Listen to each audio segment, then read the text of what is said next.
Salut les amis, c'est Mike Stevenson, coach et fondateur du site vireussite.com. Aujourd'hui dans cette vidéo, j'ai envie de vous parler du travail. Ouais, le travail. Le travail. C'est dur le travail, hein. C'est relou le travail, hein. Ouais. Mais le travail peut ne pas être relou. Comment c'est possible?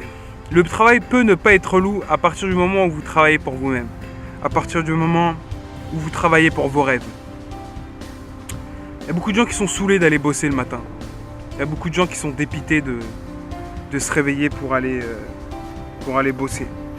Pourquoi ils sont dépités? Parce qu'en fait, ils le font tout simplement pour survivre. Ils le font tout simplement pour payer leurs factures à la fin du mois, pour payer leur crédit, pour payer leur loyer. Puis au final, ils se rendent compte qu'arrivé à tant d'années, je sais pas, 30, 40, 50, 60, 70 ans, il y en a qui se rendent compte au bout de 80 ans que au final ils ont eu une vie médiocre malheureusement et qu'ils ont passé toute leur vie à travailler pour au final une maigre retraite, de maigres bénéfices dans ce système, dans cette société, et qu'en fait au final ils ont gâché leur vie, ce qui leur donne des regrets, ce qui leur fait être dépité et ne pas être rempli de gratitude d'avoir vécu ce qu'ils ont pu vivre. En fait, c'est pour vous dire que le travail, c'est important. Il y a beaucoup de gens qui me disent « Ouais, mais Mike, t'arrêtes pas de dire le travail c'est de la merde, etc. » Blablabla. Non, le travail c'est important. Le travail c'est important. Après, tout dépend de la définition du travail. Et pour moi, la définition du travail, c'est de passer du temps à œuvrer pour quelque chose. C'est passer du temps à œuvrer pour un objectif. Et le travail en soi, c'est pas ni positif ni négatif. C'est de la façon qu'on le fait, de la façon dont on travaille. Si on travaille toute sa vie pour les rêves de quelqu'un d'autre, faut pas s'étonner qu'arrivé à la fin de sa vie, on se dit mais merde, peut-être que j'aurais pu faire autre chose. Merde, que peut-être que j'aurais pu travailler pour moi. Au moins un petit peu quand même. Au moins un tout petit chouïa, commencer par un tout petit bout quand même. Merde, quand j'étais petit j'avais des rêves. Merde, quand j'étais petit j'avais envie de faire ça. Merde, je rêvais d'aller là-bas. Merde, je rêvais de faire ça. Mais au final, je ne l'ai pas fait. Pourquoi? Parce que je travaillais. Ah d'accord. Je travaillais pour qui? Ah merde, Je travaillais pour mon patron. Merde. Il m'a aidé à quoi mon patron? À payer mon loyer. Ah d'accord. Super. À payer mes dettes. Ah d'accord.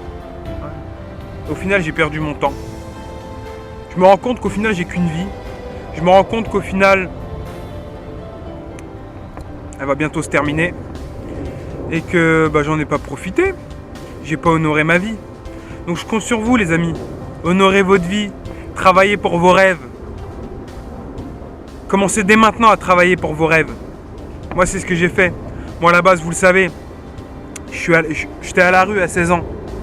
À 16 ans, j'étais à la rue. Je suis resté 1 an à la rue. Je me suis dit qu'il fallait que je travaille. Mais je n'avais pas encore compris cette notion de travail. Je savais qu'il fallait travailler. Mais bon, quand on parle de travail, le premier truc, c'est aller signer un contrat, c'est aller travailler pour un patron, etc. Donc j'ai bossé. J'ai bossé dans la restauration rapide et j'ai bossé aussi dans un autre boulot. Ça, c'est quand j'ai décidé de... Ah non, c'est de la merde. Donc à l'époque, j'ai bossé pour la restauration rapide et j'ai vu qu'en fait, j'ai niqué ma vie. Que ma vie, c'était pas faire des sandwichs et être payé au lance-pierre et bosser comme vendre de la merde en plus, surtout. Et puis travailler comme...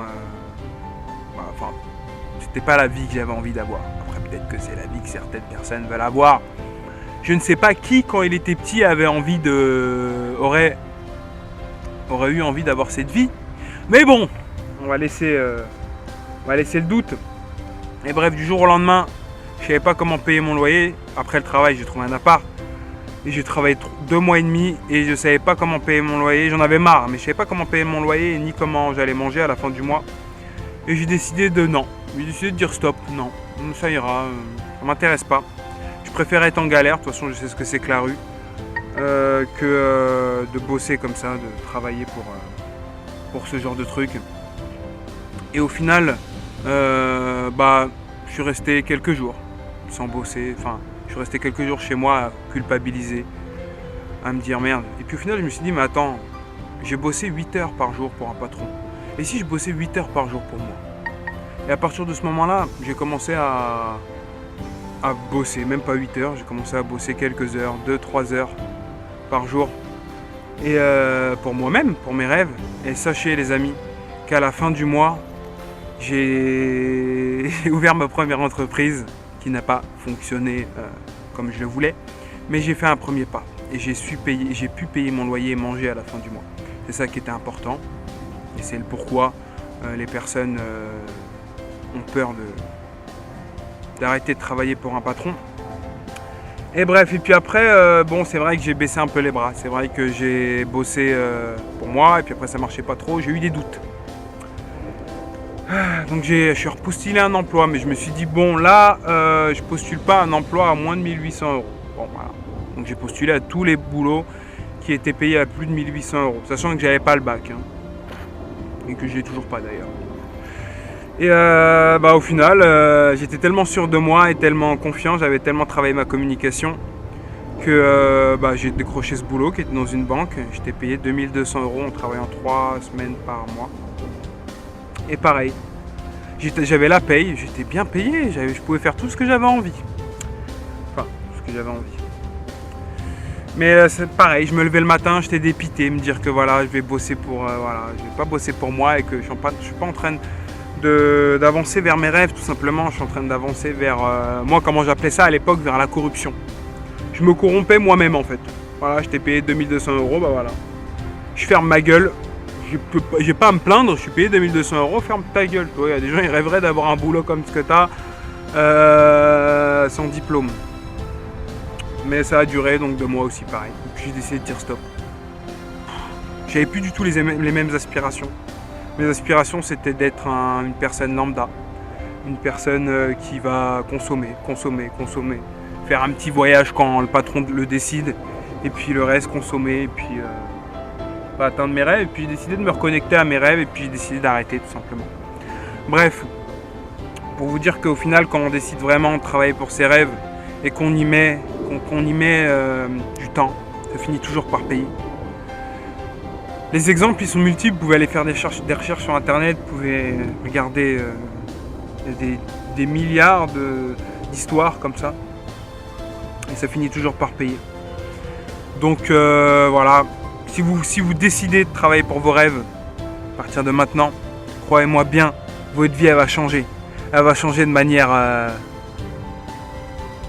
exceptionnelle, ça va vous dépasser. Vous n'allez pas vous en rendre compte, elle va exploser votre vie. Il suffit juste que vous preniez cette décision, cet engagement. Sinon, vous pouvez continuer à faire ce que vous faites maintenant et puis à finir comme 97% des gens qui ont des regrets à la fin de leur vie, qui n'ont pas atteint leur objectif qui est situé là, dans leur cœur, dans ce qui fait qu'ils sont eux-mêmes. Plutôt que les objectifs qui sont dans la tête, que oui, il faut avoir ci, il faut avoir ça, il faut consommer, il faut... Et voilà, vous pouvez faire ça. Continuer à bosser pour quelqu'un d'autre, à construire les rêves de quelqu'un d'autre, et puis voilà. Mais bon, je pense que si vous me regardez, si vous êtes encore là en train de me regarder dans la vidéo, c'est que quelque part, il y a quelque chose à l'intérieur qui est en train de bouillir. Ça vous touche. À un certain niveau, mais ça vous touche. Et si vous êtes encore là, c'est que ce que je dis, cette capacité, cette pensée entre guillemets, elle est à l'intérieur de vous, à l'intérieur de votre cœur, et c'est votre cœur qui fait que vous avez quand même envie de regarder, même si peut-être que vous n'allez pas être d'accord avec moi, mais voilà. Moi, tout ce que je vous conseille, c'est de tester par vous-même. Vous n'allez pas être déçus. Et puis, on se retrouve dans une prochaine vidéo. Ok ? À demain. Ciao. Merci les amis d'avoir regardé cette vidéo, mais vous pouvez continuer l'aventure avec d'autres coachings gratuits pour développer et accélérer votre réussite dans la vie en cliquant sur les vidéos ici. Et vous pouvez aussi vous inscrire pour être tenu en exclusivité des nouvelles formations, des nouvelles vidéos, tout simplement gratuitement.